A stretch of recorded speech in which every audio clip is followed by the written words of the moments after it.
بسم الله الحمد لله والصلاة والسلام على رسول الله السلام عليكم ورحمة الله وبركاته ummadda Soomaaliyeed meel kastoo ay joogto waxaan maanta mar kale u soo hor istaagay inaan la wadaago waxyaabaha howlaha hortiminta leh ama muhiimadda leh ee aan rabno dalka inay direction ama jihada dalka inuu dhaqaaqo aan rabno sida la wada og yahay dalkeena dadkiisa boqolkiiba 70 in ku dhow waa dhalinyaro da'yar ah oo wiilal iyo gabdhaba leh meel kastana ku nool dalka waa mustaqbalka dalkan iyo awoodda dalkan meesha ay taalo waa meeshaas sidaas daraaddeed maadaama mustaqbalkeena uu saaran yahay dhalinyarada dowladdeeda waxaan rabaa in ay hortiminta barnaamijyadeeda hortiminta ay ka mid noqoto horumarinta dhalinyarada dhinac walba ayaa rabnaa inaan u horumarino dhalinyarada waxaan rabnaa xagga aqoonta xagga fikirka xagga fursadaha intaba inay ka hormaraan laana waxaan aaminsanahay dhalinyarada Soomaaliyeed markii fursad la siiyo in ay cid walba ka fiicnaa karaan inay cid walba ka horumari karaan inay cid walba ka awood badan karaan wax soo saari karaan sidaas daraaddeed maadaama dalkan ay fursadaha ay ciriiri iska noqdeen dowladdeennuna ay muddo dheer dowlad nugul soo ahayd welina ay dowlad nugul tahay waxaan rabnaa inaan markaan aan xoogga isugu geyno sidii dhalinyarada iyo horumarinteeda dhinac walba ah looga fikiri lahay waxaan rabnaa galabta rabaa inaan ku dhawaaqo inaan furayno haddii aan la yiraa hindisaha horumarinta dhalinyarada qaranka ama dhalinyarada Soomaaliyeed oo aan rabno talada dalka inay wax ku yeeshaan jihada dalkan uu aadayo waxyaabaha la qabanayo waxa mustaqbalka ee soo socdo ay la wada hiigsanayo dhalinyaradu inay doorna ku leeyihiin talana ku leeyihiin muhiim maaha inay titles iyo xagga iyo ka yeeshaan laakiin talada mustaqbalka qaabeyntiisa inay dhalinyaradu ay aasaas u yihiin saldhig u yihiin ra'yigooda iyo caqligoodana uu yahay midka lagu soconayo oo aan anigu aaminsanahay inay yihiin dadka ugu habboon ee inay caqligaas dhiibtaan waxaan abuuri doonaa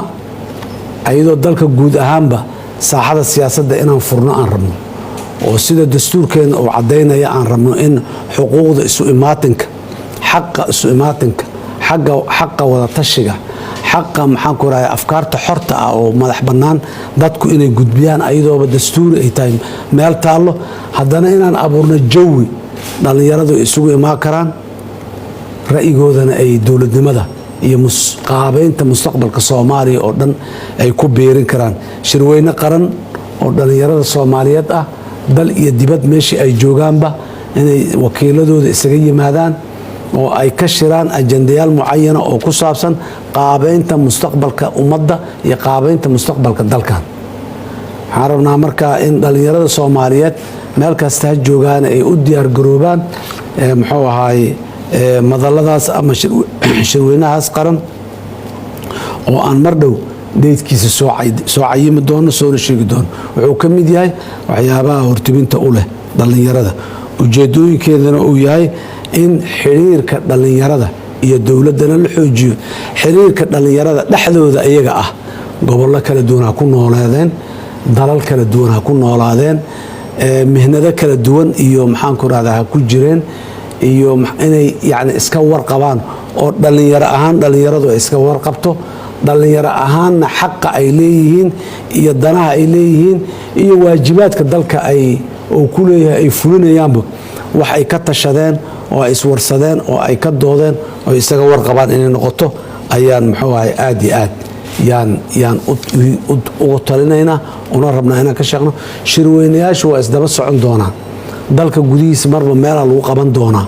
marba meel ayay dhalinyaradu isugu tegi doonaan laakiin albaabkaasi maantaan bilownay waa furan yahay waanu soo socdaa haddii aan la yiraa insha allah taas marka intaas aan ku soo koobo waxaan rabaa kale inaan ayadana galabta fursad waaye aan ka dhawaajiyo dadka Soomaaliyeed ma aha dhalinyarada oo kaliya ee dadka Soomaaliyeed meel kastoo ay joogaan in la abuuro fursadahaas oo ah shaqo abuur hindise shaqo abuur ayaa waxyaabaha hortiminta leh oo dowladdeena xukuumaddeenu inay la timaado aan rabno maalmaha usbuucyada bilaha soo socdo waaye waxaan rabnaa inaan abuurno fursado in dowladda loo wada shaqeeyo oo dhalinyaradu ay wasaaradaha iyo meelaha bes ma aha dhalinyaradu waa inay ayagu lasadooda ay awood leeyihiin oo ay shaqo abuuraan dhalinyaro kalena shaqo u abuuraan laftooda waa midda aan lahayn dhalinyarada haddii fursad la siiyo wax badan ay qaban karaan dowladdu waxay ka shaqaynay dhalinyarada Soomaaliyeed inay fursad siiso si ay ula yimaadaan muxuu ahaay arin ibdaaciyaad ah ama creativity ku jirto xoogga iyo awoodda ku jirto tabarta ku jirta dhalinyarada inay la yimaadaan oo ay kula yimaadaan hindisooyin aqoon ku salaysan oo ay ku samaysan karaan shirkado ganacsi initiative ama hal abuur ay ku dhaqangeli karaan dowladuna ay gacan ku siiso si koox kastoo dhalinyarada isu tagtaaba koox kaloo dhalinyarada ay fursado ayagana ugu sii abuuraan oo ay u sii socoto waxaa intaas dheer muhiimadda koowaad oo dalka xoreyntiisa ah ayaa hadda noo horeysa mar inaan dhalinyarada xoogga isla saarno dalka sidii loo xoreyn lahay si aan u soo jiidano investmentiga caalamiga dowladani waxay ka shaqayn doontaa inay abuurto jawi oo maalgelin caalami iyo maalgelin Soomaali hantida Soomaalidu ay leedahay ee dibadda jirta hantiilayaasha Soomaalida ee la cabsaday hantidooda la cararay ee dibadda geey inay soo celiyaan oo dalka ay ku soo celiyaan oo ay ka shaqeeyaan si fursado loogu abuuro dadka Soomaaliyeed guud ahaan shaqo loogu abuuro dakhli loogu abuuro arrimaha amniga ee aan sheegaynahay waxa qayb weyn oo muhiim ka ah amniga quudka ama waxa afka qalaad lagu yiraahdo food security waa meelaha aan rabnaahay dhalinyarada inay shaqana ka abuuraan ganacsina ka abuuraan dalkan ay u abuuraan u sameeyaan kalsooni buuxda oo ku saabsan in amniga quudka xaqiisa dalkani dhinac walba marka loo fiiriyo badda iyo bar hadii la yiraahdo xoolo iyo beer hadii la yiraahdo wadan qani aan nahay haddana gacanta noo horsan maalin walba gacan horsigaas inaan ka baxnaan rabnaa oo aan dadka Soomaaliyeed shaqo dowladani waxay ka shaqaynay in ay maxaan ku raadaay qoys kasto Soomaali ah oo fursado dakhligiisa kor oo kii hadda dakhli la kor oo kaco kaan hadda dakhli haysanin oo dakhli u abuurmo inaan ka shaqo fursad shaqo abuuris ee loogu abuurayo dadka Soomaaliyeed guud ahaan marka niraanad dadka Soomaaliyeed guud ahaan inta ugu badan waa dhalinyaro hadda marka la dhalinyarada ama haddana marka dalka Soomaaliya talaab kastoo qaado dalka la xoreey hadii waa dhalinyaro dhaqaalihiisa kor hadii loo qaado la waa dhalinyaro aqoontiisii adeegiisa bulsho kor loo qaado hadii waa dhalinyaro dhaqaatiir haddaan u baahannahay injineer haddaan u baahannahay kulli dhalinyaro ka imaanay dhalinyaradu marka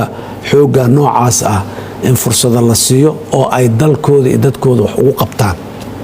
yaan loo wada hanqal taagin in dowladda loo shaqeeyo dowladuna furasku way fur doontaa way ballaarin doontaa in ay muxuu ahay shaqaale badan oo dowladda u shaqeeya la qaato laakiin waxaan rabno waxay tahay inta dowladana ay abuuri karto shaqo ah waxa 100 jeer ama 1000 jeer ka badan inta shaqo ee private ku abuuri kara ama hadda uu hayo shaqaalaha dowladda ilaa 5000 iyo jarjar waaya la yiraa private ka maanta jira meeqa u shaqeyso meeqa kuna u shaqeyso waa 2 jubaari 3 jubaari 4 jubaari waay marka mar walba waxaan xoojin doonaa private kana waxaan rabnaa private ka yar oo ay dhalinyarada hormuud shirkadaha yar ee ay dhalinyaradu ay ka tahay hormuud ma kuwa waaweyn oo muxuu ahay balaayiinta dollar haysta ma kuwa yar ee hadda jirana in la sii dhiirigeliyo hadii ay adeeg hayaan iyo hadii wax soo saar hayaanba kuwa cusubna in la abuuro oo ay ku soo biiraan saaxada hadii la yiraahdo sidaas daraadeed aan dhalinyarada Soomaaliyeed meel kastoo joogaan ha u diyaar garoobeen dalkan in ay hore u dhaqaajiyaan ha u diyaar garoobeen in ay dowladooda gacanta inta qabsadaan fursadaha oo dalkan leeyahay oo dhan inay gacanta ku dhigaan ka faa'iideystaan maanta hadii aanay ayaga sidaa yeelin meel banaanaanaysa ma jirto fursadii inta soo baxaan hadii ay waxaan saan u leeyahay waxa kamid ah fursad abuurmaya mardhow fursadahaas abuurmaayo hadii aanay dhalinyaradeenna aanay buuxin oo aanay qaadanin meeshu cidla ahaan mayso waa la soo buuxinaa waxaan soo buuxinaya dhalinyaro kale oo maxaan ku raadaa ajnabi ah odayaal waayeela nooma soo shaqo tegi doonaan. waxaa noo soo shaqo tegi doono generationkan meesha taagan, wiilashan iyo gabdhahan iyo inta la da'da la midka la aqoontaa xataa yaa noo soo shaqo tegi doono. marka annagu aan u xeydxeydano una diyaargarowno furaskaas inaan annagu buuxino, sidoo kale inaan abuurno furaska annagaana laga rabaa inaan abuurno. dowladduna fursadahaasi ayaduna dowladdu wixii fursa abuuri karta, laakiin yaanan meel loo fadhiisaninoo la dhihin dowladdaa soo wado. idinku inaad abuurtaanaan rabnaa. dowladduna way abuuray si wax badan ay u noqdaan. dowladda bes haddii la sugo dowladdu furso ay abuuray waa kooban yihiin. dhallinyarada keligeed ha loogu samey inaan dhahno oo furaska abuura ayagana koobnano inaan isku darnaan rabnaa. labada xoog aan isu geyno oo aan furas badan oo dhallinyarada Soomaaliyeed meel kastoo ay joogaan, miyi iyo magaalo, ay helaan oo meel walba leh. kan miyiga joogana waa inuu furas helaa, loo abuuraa fursado. kan magaalada joogana waa in loo abuuraa. kan xeebta ka shaqeeyo kalluumaysiga ama khayraadka badda ka shaqeeya, kan khayraadka xoolaha ka shaqeeya, kan maxaan ku rahaa beeraha ka shaqeyn doono, kan ganacsiga ka shaqeyn doono, dhammaan waa inaan muxuu ahayo maxay ahayd gabagii dheeraayo abwaankii Soomaaliyeed, dunidaba ma joogto dowlad wada karaaniya. yacni ummad xafiisa wada fadhido oo warqadtii baranayso midna warqad saxiixayso ma dhici karto, dunida ma wada noqon karto. waa tii shaati madow haysataa oo maxaan ku rahdaa overall gashan oo gacmaha iyo maxaan ku rahdaa jirka olyo ku leh oo shamiinta dhismo iyo dhiiqa ku leh oo socota waaye. markuu shaqada ka soo baxana inta isnadiifiyo suudkiisa soo xirto muxuu ahay magaalada yimaada asagoo oo nadiif ahoo muxuu ahay suud fiican xiran kara ama iibsan kara. aad iyo aad ayaan dhallinyarada Soomaalida meel kasta joogaan leeyahay, dhallinyarooy dalki iyo dadki iyo deeqa badan ee dhex yaallaba idinkay marti idin yihiin. yaan laysku halaynin, yaan laysgaabsanin. xoog iyo awood iyo aqoon iyo caqli dadka dunida ku nool haddaadan ugu sarraynina uguma hoosaysaan. nafsadiinna ku kalsoonaada, dowladdiinnana ku kalsoonaada, dalkiinnana ku kalsoonaada. horay u dhaqaaqa haddii ala yidhaha berri iyo berri dambaba haddii ala yidhaha. aad iyo aad aa u mahadsantihiin. wasalaamu calaykum waraxmatullaahi wabarakaatuh.